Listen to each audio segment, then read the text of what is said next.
A friend of mine used to say, getting old is not for wussies. When I was younger, I used to just laugh at that. But as I'm getting older, I can kind of see where my friend is coming from. However, I feel incredibly fortunate to live in these times where, because of constantly emerging new research, we are learning more and more about how to age well, how to extend healthy lifespan, and how to prevent age-related diseases. On the other hand, because of this constantly emerging new research, it sometimes feels as if the list of things to do to age well keeps getting longer and longer. Longevity experts are continuously educating us on the things we could or even should do to age as well as possible. We are supposed to exercise, of course, but not just exercise. Spend a certain amount of time doing zone 2 cardio. Zone 2 cardio. Zone 2 cardio. Another amount of time doing high-intensity interval training. 3 times a week, I do 4 minutes of high-intensity training. We are supposed to lift heavy weights, work on flexibility, mobility, and balance, do plyometrics for bone density, hang off a bar for 3 minutes. Certain movements or exercises that you should perform, not just to improve your fitness, but also to touch into or measure how fit you are and how well you are progressing toward a long lifespan and health span. And one of those includes the ability to hang from a bar for a minute or longer. Do a yogi squat for another 3 minutes. Rebound on a rebounder. Restrict our eating window. Fast for autophagy.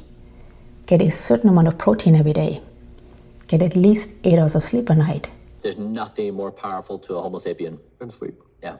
Get early morning sunshine exposure, but block blue light at night. We are supposed to get onto the floor and back up without using our hands. Use red light therapy, take ice bath, saunas, and the list goes on. And I'm guilty of it as well. I get super excited when I see new longevity research.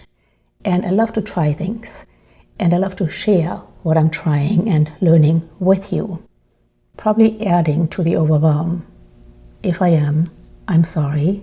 But in today's video, we are going to take a look at what actually matters when it comes to extending healthy lifespan or health span. I think at this point most of us know that while we used to think we are just slaves to our genes, lifestyle choices generally have a much more significant impact on health, longevity, and disease prevention than genes for the majority of people. And according to research, there are 7 lifestyle choices or habits which really move the needle when it comes to extending healthy lifespan or health span. Number 1 is to stay physically active. Regular exercise prevents muscle loss, preserves mobility, supports cardiovascular health, and reduces the risk of chronic disease. Now, when it comes to duration and intensity, for years the recommended target was 150 to 300 minutes per week of moderate intensity, such as brisk walking, easy cycling, or hiking, or 75 to 150 minutes per week of vigorous intensity, such as running or fast cycling.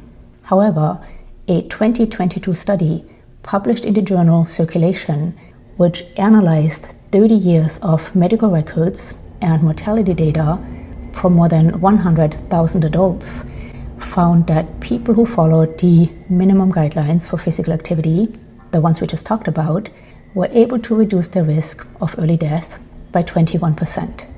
But people who exercised from 2 to 4 times the minimum were able to reduce their risk by as much as 31%. So for optimal longevity, we want to spend between 300 and 600 minutes doing some sort of moderate aerobic activity, such as again brisk walking or easy cycling, or 150 to 300 minutes of vigorous aerobic activity, such as again running or fast cycling, or better yet, a combination of the two. Now practically this translates to something like walking for 45 minutes to an hour and a half daily, or running for 20 to 45 minutes daily, or again, better yet, a combination of the two. But aside from these recommendations, The most underestimated longevity tool is strength training. Muscle has been nicknamed the longevity organ for a reason, and the loss of muscle mass, also known as sarcopenia, is one of the strongest predictors of frailty, disability, falls, metabolic disease, and mortality. Now, as far as duration and intensity, ideally we want to aim for 2 to 4 sessions per week in which we focus on compound movements, such as squats and lunges, push-ups and pull-ups, as well as core stability. But even as little as 30 to 60 minutes per week of resistance training is linked to a significant decrease in all-case mortality. Now, when it comes to intensity, we are hearing more and more about we have to lift heavy. Research suggests for functional longevity, we want to be lifting between 70 and 80% of our 1 rep max. This usually translates to us being able to lift a weight for 6 to 12 repetitions before reaching significant fatigue. So staying physically active is incredibly important when it comes to extending healthy lifespan or health span. In fact, some longevity experts consider it to be the most important factor. However, it doesn't have to be that complicated. Simply doing a mix of some moderate aerobic activity combined with a couple more vigorous sessions, ideally hitting those targets we just mentioned, combined with a couple of weightlifting sessions per week, would be again ideal.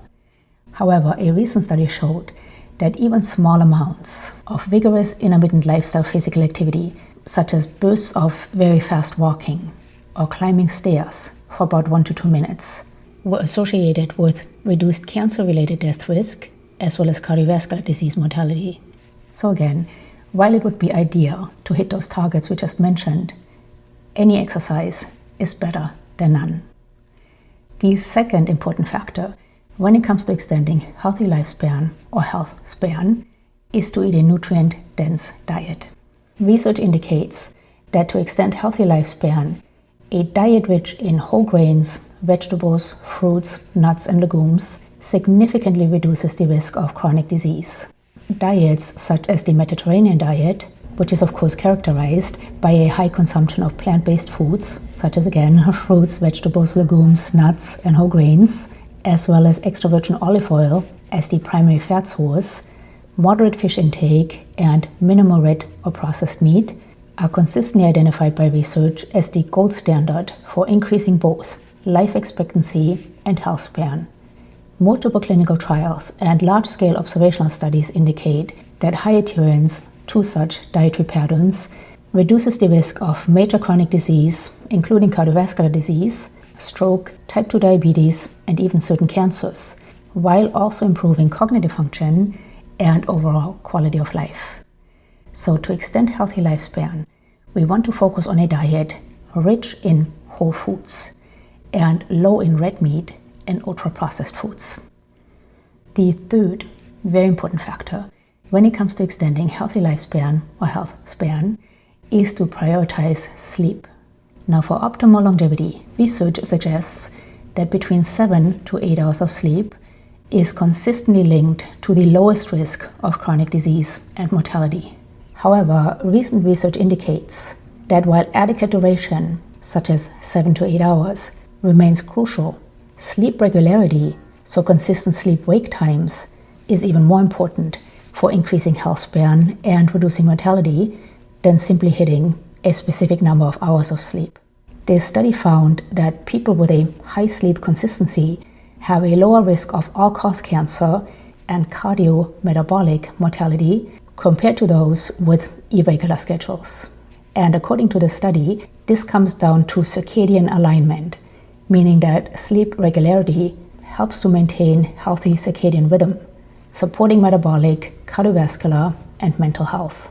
So, in a nutshell, prioritizing sleep is very important when it comes to extending healthy lifespan. In fact, I mentioned earlier that some longevity experts consider staying physically active to be the most important factor when it comes to extending healthy lifespan. Other longevity experts consider sleep to be the most important factor. Regardless, they're probably both just as equally important, but we want to make sure to get between 7 and 8 hours of sleep per night. But even more important than the number of hours of sleep per night is to make sure we have a consistent sleep-wake cycle. The fourth important factor when it comes to extending healthy lifespan is to manage stress and mental health. Stress management is highly critical for increasing health span, as chronic stress accelerates biological aging, shortens telomeres, and drives diseases like cardiovascular issues and cognitive decline. Research indicates managing stress improves resilience, reduces inflammation, and protects against age-related decline, directly contributing to a longer, healthier life. On the flip side, chronic stress doesn't just accelerate aging and drive disease, it can also lead to unhealthy coping behaviors like poor diet and substance abuse, which of course further reduces health span. Now, according to research, effective stress management techniques are daily practices such as mindfulness, meditation, exercise, yoga, and proper sleep. All of these are evidence-based methods to reduce cortisol and increase resilience. I think stress management is often an underlooked factor when it comes to extending healthy lifespan, especially in today's society. But it is crucially important, and we already covered 2 effective stress management techniques, exercise and sleep, and if possible, we also want to throw a bit of mindfulness, yoga, or meditation into the mix. The fifth very important factor when it comes to extending healthy lifespan is to build strong social connections. Strong social connections are crucial for increasing health span, with research indicating they are as vital for longevity as exercise and nutrition, potentially reducing premature death risk by 50%. Robust social ties directly improve cardiovascular health, reduce inflammation, strengthen the immune system, and lower risk of chronic disease like dementia and diabetes. A 2019 review of 148 studies confirms that a lack of social connection poses a greater risk of premature death than many leading lifestyle factors, demonstrating that fostering strong relationships is a critical component of healthy aging. Again, I fear this is a factor which is sadly often underestimated, especially in today's society. But again, according to research, building strong social connections can be as important when it comes to extending healthy lifespan as diet and exercise. The sixth important factor when it comes to extending healthy lifespan is to seek preventative healthcare and monitoring. Preventative healthcare is critically important for increasing health span. By detecting disease early, managing risk factors like high blood pressure, and preventing chronic illness such as diabetes and cancer before they occur. It shifts the focus from treating illness to maintaining wellness. Now, while seeking preventative healthcare and monitoring is quite important when it comes to extending health span, studies show that many adults are not up to date with recommended preventative services, missing critical opportunities to extend their healthy years. And I'm guilty of that as well. I am not too good about preventative care, but one of my goals is to get better at that. And the seventh important factor when it comes to extending healthy lifespan is kind of a no-brainer, but it is to avoid harmful habits such as smoking, drinking excessively, taking recreational drugs, of course, and spending too much time being sedentary. So these are the 7 most important factors, according to science, when it comes to extending healthy lifespan. Now, that doesn't mean that some of the other things longevity experts suggest, some of the things I talked about in the intro, aren't beneficial or can't indeed extend lifespan. In fact, some of these things, like sauna breathing, for example, or even red light therapy, are backed by some extensive research. And if you've been here for a little while, you know I do all of those things as well and find them quite beneficial. But I look at those things as add-ons, as the icing on the cake. We have to make sure to have these 7 factors covered. And then everything else, again, is an add-on, a supplement, icing on the cake. I hope this video was helpful. I would love to know, do you have these 7 factors covered? And if not, which one are you struggling with? any other questions or comments, please leave them down below. Always love to hear from you. Thank you so much for being here. Until next time, bye.